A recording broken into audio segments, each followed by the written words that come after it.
إله إلا الله لا إله إلا الله وحده لا شريك له. الحمد لله الكريم الشكور الحليم الصبور يعلم خائنة الأعين وما تخفي الصدور. أشهد أن لا إله إلا الله وحده لا شريك له خلق الإنسان علمه البيان وأقسم جل وعلا بالفجر والعصر والضحى والليل إذا سجى والنهار إذا تجلى ليبين عظم الوقت وشرف الزمان وأهميته. يعلم ما يلج في الأرض وما يخرج منها وما ينزل من السماء وما يعرج إليها وما يعرج فيها وهو الرحيم الغفور. أشهد أن نبينا وقدوتنا وأسوتنا وشفيعنا يوم القيامة محمد عبد الله ورسوله مصطفاه وخليله المبعوث بالهدى والرحمة والنور هو صفوة الباري وخاتم رسله أمينه المخصوص منه بفضله لا در الشعر إن لم أمله في مدح أحمد لؤلؤا منثورا صلى الله وسلم وبارك عليه وعلى آله وصحبه أصحاب العمل المبرور والتابعين ومن تبعهم بإحسان إلى يوم البعث والنشور وسلم تسليما كثيرا. أما بعد فيا أيها الناس اتقوا ربكم واخشوا يوما لا يجزي والد عن ولده ولا مولود هو جاز عن والده شيئا إن وعد الله حق فلا تغرنكم الحياة الدنيا ولا يغرنكم بالله الغرور. معاشر المؤمنين الكرام، اليوم هو اليوم الثالث من أفضل أيام الدنيا أي العشر المباركة عشر ذي الحجة. جاء في صحيح البخاري قال صلى الله عليه وسلم: ما من عمل أزكى عند الله ولا أعظم أجرا من خير يعمله في عشر الأضحى. قيل: ولا الجهاد في سبيل الله؟ قال: ولا الجهاد في سبيل الله إلا رجل خرج بنفسه وماله ولم يرجع من ذلك بشيء.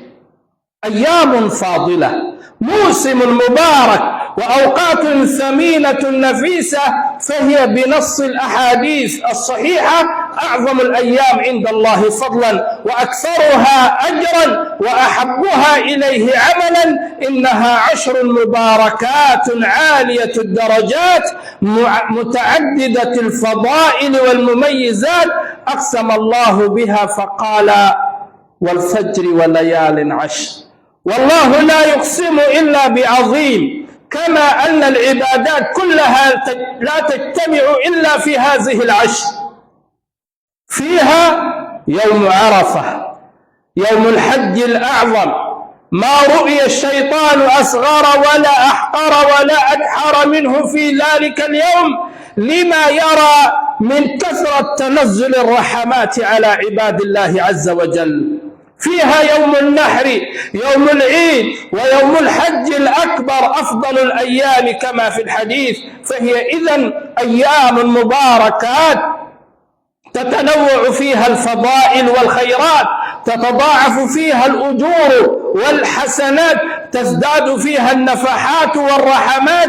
فحري بالمسلم أن يستثمرها ويستقبلها أولا بتوبة، وأن يغتنمها اغتناما صحيحا صادقا، وأن يحرص على الإكثار من الأعمال الصالحة فيها.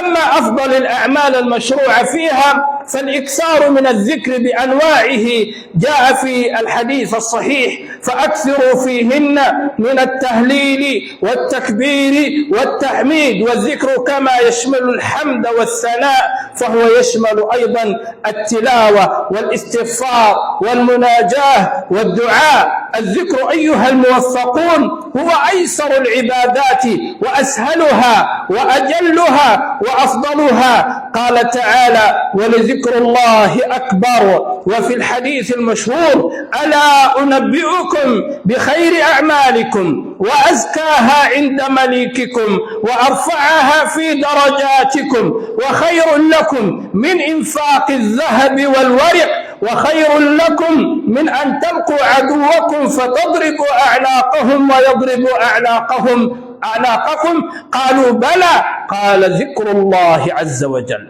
ذكر الله جل وعلا هو قوت القلوب وقرة العيون وسرور النفوس وانشراح الصدور وروح الأرواح، يطرد الشيطان ويرضي الرحمن، يقوي القلب، ينشط البدن، ينور الوجه، يعمر القلب أنسا وسكينة وطمأنينة. ألا بذكر الله تطمئن القلوب. بالذكر تستجلب النعم وتستدفع الشرور والنقم وتكفر الذنوب والمعاصي وإن كانت مثل زبد البحر. بل إن ذكر الله هو رأس الشكر وعنوان المحبة وغراس الجنة، وهو سبب تنزل السكينة وغشيان الرحمة وحفوف الملائكة. وذكر الله للذاكر فاذكروني أذكركم.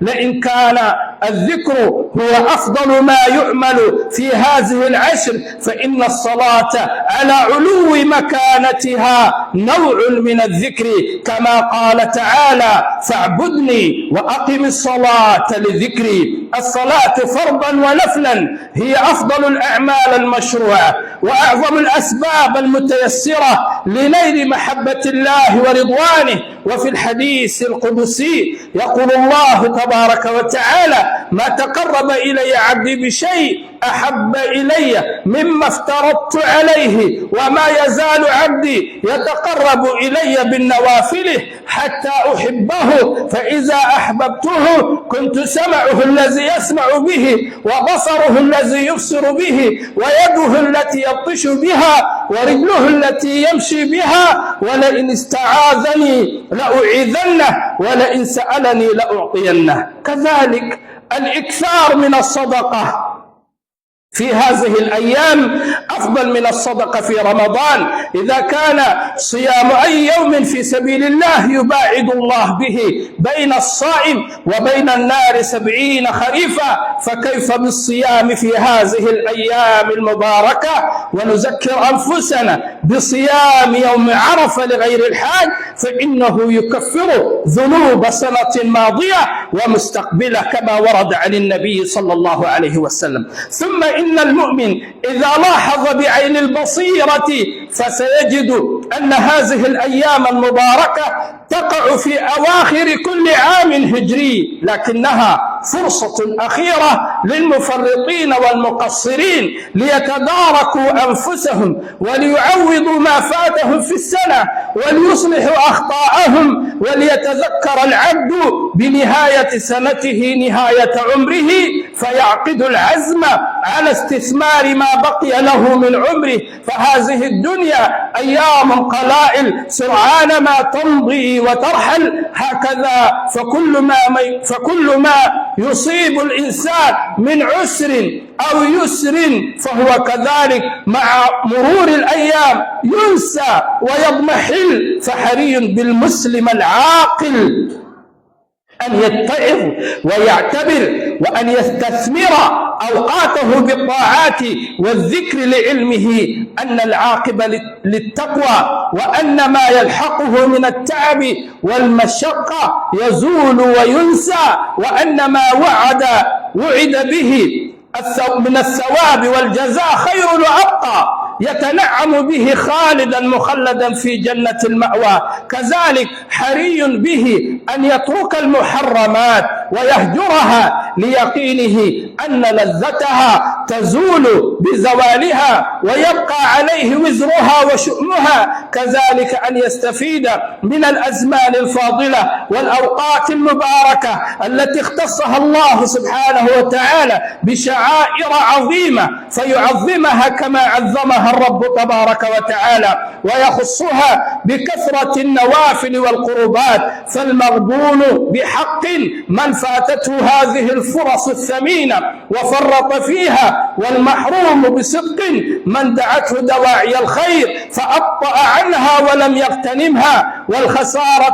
والخسارة كلها لمن ضيع أفضل أوقات الدنيا في اللهو والغفلة، فلسوف يتحسر ويندم يوم لا ينفع الندم، يوم تجد كل نفس ما عملت من خير محضرا وما عملت من سوء تود لو أن بينها وبينه أمدا بعيدا. ويحذركم الله نفسه والله رؤوف بالعباد. أقول ما تسمعون وأستغفر الله العظيم لي ولكم ولسائر المسلمين فاستغفروه إنه غفور رحيم.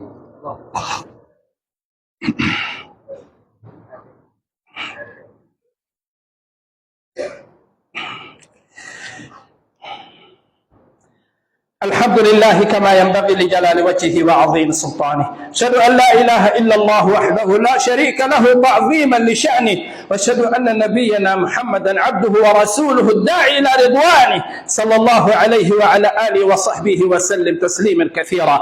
أما بعد، فاتقوا الله عباد الله وكونوا من أهل الخشية والمراقبة، فهم الذين ينتفعون بالذكرى والموعظة. قال جل وعلا: إنما تنذر من اتبع الذكر وخشي الرحمن بالغيب فبشره بمغفرة وأجر كريم. وجاء في وصية المصطفى صلى الله عليه وسلم: اغتنم 5 قبل 5، شبابك قبل هرمك، وصحتك قبل سقمك، وغناك قبل فقرك، وفراغك قبل شغلك، وحياتك قبل موتك. كم هي والله جميلة وصية مؤمن آل فرعون لقومه حين وعظهم قائلا: يا قوم إنما هذه الحياة الدنيا متاع وإن الآخرة هي دار القرار، من عمل سيئة فلا يجزى إلا مثلها، ومن عمل صالحا من ذكر أو أنثى وهو مؤمن فأولئك يدخلون الجنة يرزقون فيها بغير حساب. فيا من أعاقته ذنوبه وأثقلته معاصيه وجرته الدنيا إلى أوحال الغفلة، إذا أقبلت العشر فاعلم أن لك ربا كريما رحيما يحب التوابين ويفتح أبوابه للعائدين ويقبل برحمته على المقبلين، ويبشرهم بقوله: ألم يعلموا أن الله يقبل التوبة عن عباده ويأخذ الصدقات وأن الله هو التواب الرحيم. إذا أقبلت العشر فهيئ نفسك وصفي قلبك وأعلن توبتك وفر إلى ربك فما لك من إله غيره. قل يا عبادي الذين أسرفوا على أنفسهم لا تقنطوا من رحمة الله إن الله يغفر الذنوب جميعا إنه هو الغفور الرحيم. إذا أقبلت العشر فاستبشر يا عبد الله وقل لنفسك: ها قد حبت نسائم المغفرة وأقبلت نفحات الرحمة وفتحت أبواب القبول وآن أوان الجد والعمل، والذين جاهدوا فينا لنهدينهم سبلنا وإن الله لمع المحسنين. إذا أقبلت العشر فادعوا الله بحرارة ورجاء أن يعينك على حسن استثمارها وأن يوفقك لاستغلال كل لحظة من لحظاتها، واسأله العون على ما يحب ويرضى من الأقوال والأعمال. فاللهم أعنا على ذكرك وشكرك وحسن عبادتك.